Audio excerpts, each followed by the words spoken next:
একটা দোকানদার আছে, দোকানদারের মেয়ের নাম হলো শান্তি। দোকানদারের মেয়ের নাম শান্তি। আর দোকানদারের একটা কর্মচার আছে কাজের জন্য, তার নাম হলো ইসলাম। তার নাম কি? ইসলাম। এখন মালিক তো দোকানদার, একটা মেয়ে শান্তি আর কর্মচারী ইসলাম, দুইজনের সঙ্গে একটু কি হয়েছে? ভালোবাসা হয়েছে। ভালোবাসা হওয়ার পরে যখন মালিক জেনে যায় তার মেয়ে আর ওই কর্মচারীর সঙ্গে ভালোবাসা তৈরি হয়, তখন মালিক ওই যে কর্মচার, ওর নাম ইসলাম, ওনাকে মারধর করে পাঠাই দিয়েছে। কি করেছে? মারধর করে দোকান থেকে পাঠাই দিয়েছে। পাঠাই দেওয়ার পরে পরের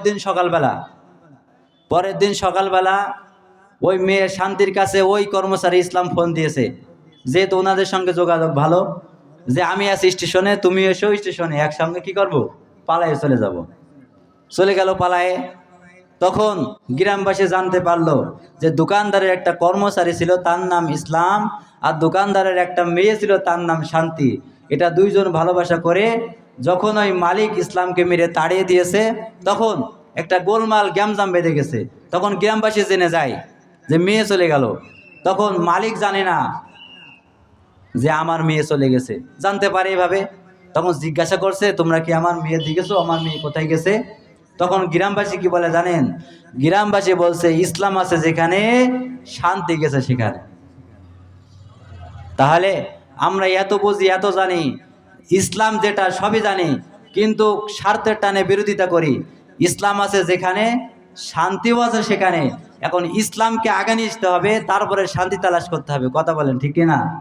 ইসলাম থাকবে ওই পারে, আর এখানে লা ইলাহা ইল্লাল্লাহ, শান্তি গেল কোথায়? এটা হবে না। ইসলাম থাকবে যেখানে, শান্তি থাকবে সেখানে। বলেন, ইসলাম কোরআনে আছে না নাই? কোরআনে শান্তি আছে না নাই? তাহলে এই কোরআন যদি সমাজে প্রতিষ্ঠা হয়, ইসলামকে যদি আনা যায়, শান্তি আর টেনে টেনে আনা লাগবে না, শান্তি আপসেই প্রতিষ্ঠিত হয়ে যাবে। আল্লাহর আসমান থেকে রহমত নাজিল হবে। বলেন সুবহানাল্লাহ। আল্লাহ তাআলা পবিত্র কোরআনে বলছেন, ওয়ালাউ আন্না আহলাল কুরা আমানু ওয়াত্তাকাউ লাফাতাহনা আলাইহিম বারাকাতিম মিনাস সামাই ওয়াল আরদ। আল্লাহ তাআলা বলছেন, জনপদের মানুষেরা যদি শান্তি চায়, আমার বান্দারা যদি আসমানের নিচে যারা বসবাস করে তারা যদি শান্তি চায়, আমার আরশিংড়ি পুকুরিয়ার জনগণ যদি শান্তি চায়, তাদের কাজ করতে হবে দুইটা। বলেন কয়টা?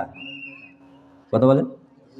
আমানু ওয়াত্তাকাউ লাফাতাহনা আলাইহিম, আল্লাহ তাআলার প্রতি ঈমান আনতে হবে। কার প্রতি? আল্লাহর প্রতি ঈমান আনতে হবে। যদি আমি আপনি ঈমান করি এবং ভালো কাজ করি, নেক কাজ করি, আল্লাহ তাআলা কি বলছেন? লাফাতাহনা আলাইহিম বারাকাতিম মিনাস সামাই ওয়াল আরদ, আসমান এবং জমিনের রহমতের দরজা আল্লাহ যত আছে সব কিছু আল্লাহ খুলে দেবে। বলেন সুবহানাল্লাহ।